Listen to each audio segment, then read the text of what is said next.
بسم اللہ الرحمن الرحیم۔ السلام علیکم رحمۃ اللہ وبرکاتہ۔ ناظرین، جو لوگ کافر ہوئے اور کافر ہی مرے، ایسوں پر اللہ کی اور فرشتوں کی اور انسانوں کی سب کی لعنت۔ وہ ہمیشہ اسی لعنت میں گرفتار رہیں گے۔ ان سے نہ تو عذاب ہلکا ہی کیا جائے گا اور نہ انہیں کچھ مہلت ملے گی۔ اور لوگوں، تمہارا معبود ایک ہی معبود ہے، اس بڑے مہربان اور رحم والے کے سوا کوئی عبادت کے لائق نہیں۔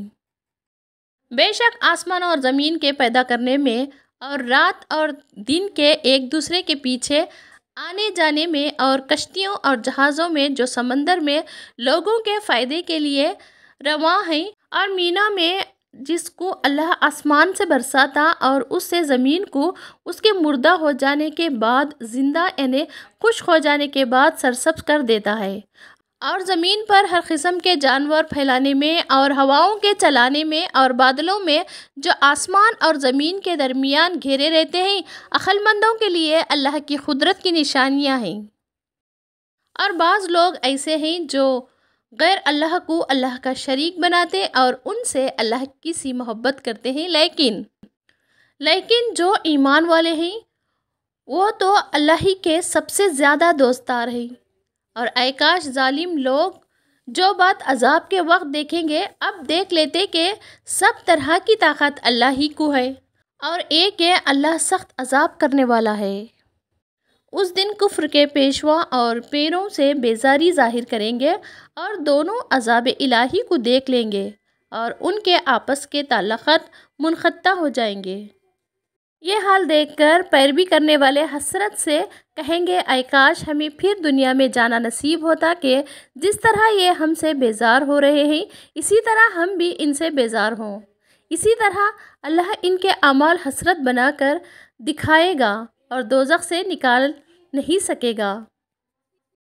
لوگوں، جو چیزیں زمین میں حلال طیب ہیں وہ کھاؤ اور شیطان کے قدموں پر نہ چلو، وہ تمہارا کھلا دشمن ہے۔ اور جب ان لوگوں سے کہا جاتا ہے کہ جو کتاب اللہ نے نازل فرمائی ہے اس کی پیروی کرو تو کہتے ہیں نہیں، بلکہ ہم تو اسی چیز کی پیروی کریں گے جس پر ہم نے اپنے باپ دادا کو پایا۔ بھلا اگرچہ ان کے باپ دادا نہ کچھ سمجھتے ہو اور نہ سیدھے راستے پر ہو، تب بھی وہ انہی کی تقلید کیے جائیں گے۔ جو لوگ کافر ہیں ان کی مثال اس شخص کی سی ہے جو کسی ایسی چیز کو آواز دے جو پکار اور آواز کے سوا کچھ سن نہ سکے۔ یہ بہرے ہیں، گونگے ہیں، اندھے ہیں کہ کچھ سمجھ ہی نہیں سکتے۔ اے اہل ایمان، جو پاکیزہ چیزیں ہم نے تم کو عطا فرمائی ہیں ان کو کھاؤ، اور اگر اللہ ہی کے بندے ہو تو اس کی نعمتوں کا شکر بھی ادا کرو۔ اس نے تو تم پر بس مرا ہوا جانور اور لہو اور سور کا گوشت اور جس چیز پر اللہ کے سوا کسی اور کا نام پکارا جائے حرام کر دیا ہے۔ ہاں، جو مجبور ہو جائیں، بشرط ایک ہے اللہ کی نافرمانی نہ کریں اور حد ضرورت سے باہر نہ نکل جائیں، اس پر کچھ گناہ نہیں، بے شک اللہ بخشنے والا ہے، رحم کرنے والا ہے۔ جو لوگ اللہ کی کتاب سے ان آیتوں اور ہدایتوں کو جو اس نے نازل فرمائی ہے چھپاتے اور ان کے بدلے تھوڑی سی قیمت یعنی دنیائی منافعت حاصل کرتے ہیں، وہ اپنے پیٹوں میں محض آگ بھرتے ہیں۔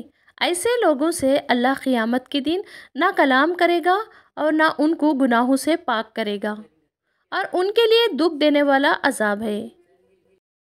یہ وہ لوگ ہیں جنہوں نے ہدایت چھوڑ کر گمراہی اور بخشش چھوڑ کر عذاب خرید لیا۔ یہ آتش جہنم کی کیسی برداشت کرنے والے ہیں۔